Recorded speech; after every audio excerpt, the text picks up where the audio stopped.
Greetings, peace, and blessings. I'm Giovanna. Right now, I am in my healing space. I'm an energy healer, a body worker, as well as a coach, and of course, a tarot reader. Today, I just wanted to talk about having a large collection and moving with a large collection because it's something that I've had to do a few times and it's a lot. I have over 440 decks in my collection, which means when I have to move, I have to pack them all up and get them moved.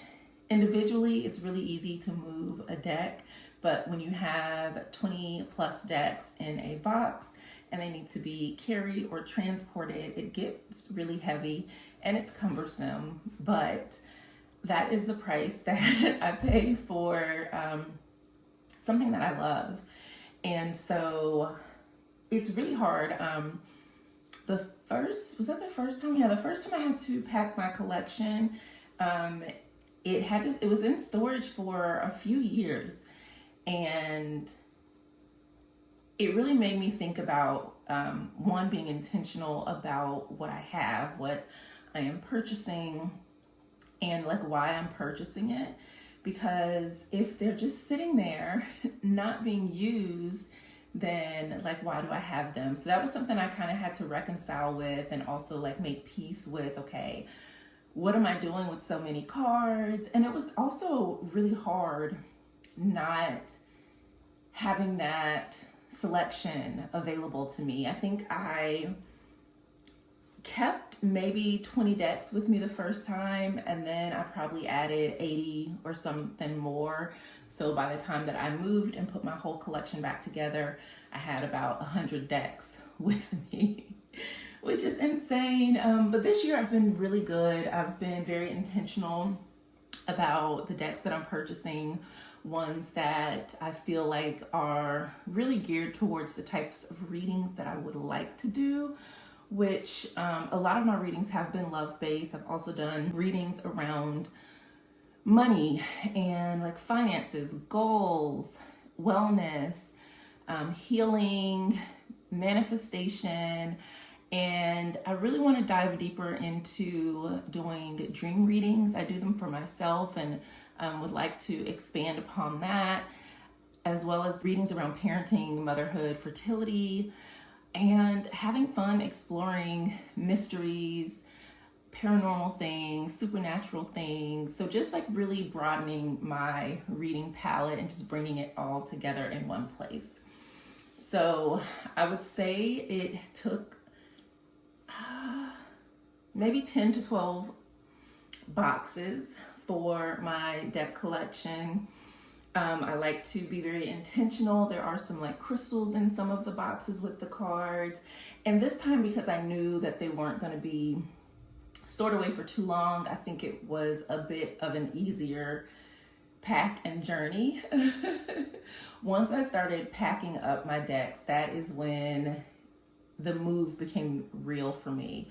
I did keep about 50 decks out, including the magical hours, which I meant to bring with me today because I'm so in love with that deck. I've been reading through the guidebook, and one of the reasons why I purchased it is because it has this very ethereal, dreamy feel to it that I thought would lend itself well for dream readings as well as general readings.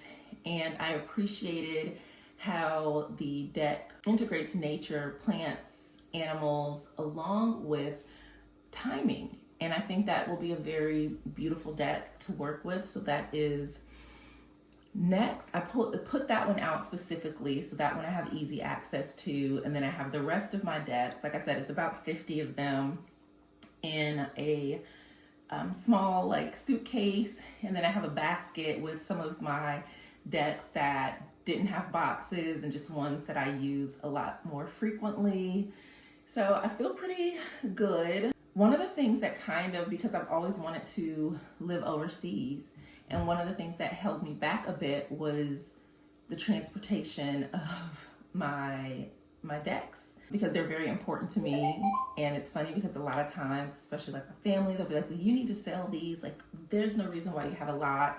this many, like this is crazy, but people don't understand. And it is my intention to start to cull my collection, but a majority of the decks that I have are ones that I truly love and treasure.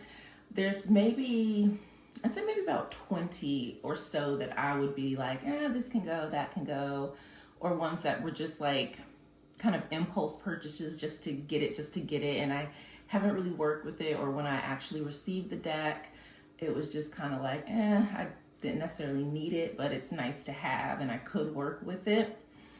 But prior to me releasing decks from my collection, I actually would like to go through and really work with them to see, do they add value to my collection? And there are two that I can think of off the top of my head that I don't really resonate with. One of them I know is the Wisdom of Avalon, and then there was another one, but I'm thinking about ways that I can repurpose them. Like perhaps I could, I don't know, just find a fun way to connect with those decks or find a different use for them in my readings, because I do believe that I would say almost all of the decks that have come into my collection have come in for a particular purpose. And so sometimes for me, it's just finding that thing that really connects me to the deck. And then it's like, oh, okay, I get it. Like, you can stay. This is great. So yeah, it took quite a bit of effort just to like go through everything, decide which decks I'm keeping out. Thankfully, I had a lot of help in getting everything moved, so that made things a lot easier. I do not like my decks being away, like in storage, but I always make sure that I get a secure and climate controlled unit so that I don't have to worry about outside elements and things like that getting to my cards, because that would be absolutely heartbreaking. And I don't know about you, but every time I move, it rains. Every single time. There was like no rain in the forecast, and then there were like these scattered thunderstorms that would just pop up. But luckily, it didn't affect my move. Like, we were able to like work around the weather or work with the weather, so everything worked out really well. So I was very nervous. The sky got like super dark. We're transporting the decks, and I'm like, please don't rain. Please don't rain. Like, please don't rain. So gratefully, so that did not happen.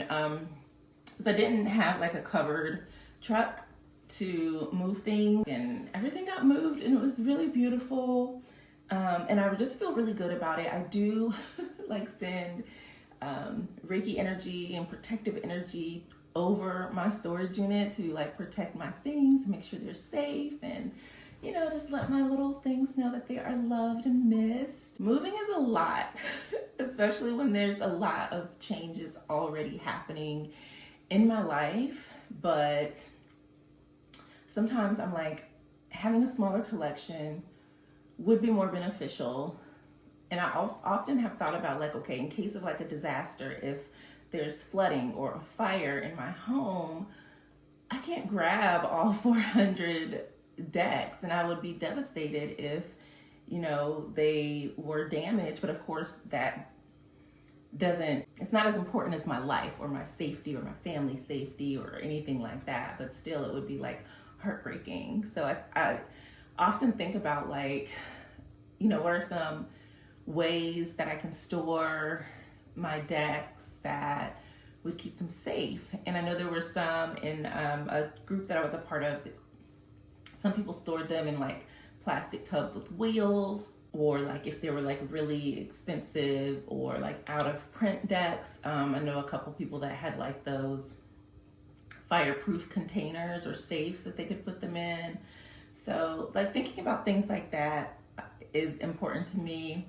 I do have insurance on my things, especially even like with my business. I do keep some of my decks here, and I was gonna bring a lot of my wellness decks too, but I don't like reading in this space. This space isn't as big as the first office space that I had, where I had a treatment area as well as like a table and chairs where I could do both. So any like readings or coaching sessions, I still prefer to do those virtually, just because the space that I'm in right now is really just set up for like body work and in-person healing sessions. So that's something else to consider. And then I moved a lot of like my essential oils and body butters and things like that for the products that I make, which, oh, I have a few here. This is my grounded and rooted essential oil blend that is like frankincense, cedarwood, and patchouli. And then I have stress free, which is a very beloved one by my clients, that has lavender, peppermint, and frankincense. And it just kind of creates a beautiful oasis. And sometimes, depending on what my clients need, I'll mix two of them together just to give them like the feeling that their body or spirit needs in that particular moment. So I just wanted to say hi because I miss you guys so much, and I really want to come on and do some more readings, especially ones that are more geared towards the unexplained mysteries. And because there's so many things that I keep coming across in regards to like the earth, like changes that are happening, things that are being found, like just all the things. So definitely stay tuned. This is just me saying hi and not letting this channel die. I hope to get back into doing readings soon, although I'll probably either be in this space or my car. Like there's no telling where I'll be reading at. But yeah, definitely plan on doing some readings. I feel very called to do that. So just stay tuned and let me know if there's any curiosities, any mysteries or things that you have come across, because like I said, I'm compiling a list so that I can start doing readings and just rolling things out and see where it leads. I will see you again soon. Have a beautiful, beautiful week.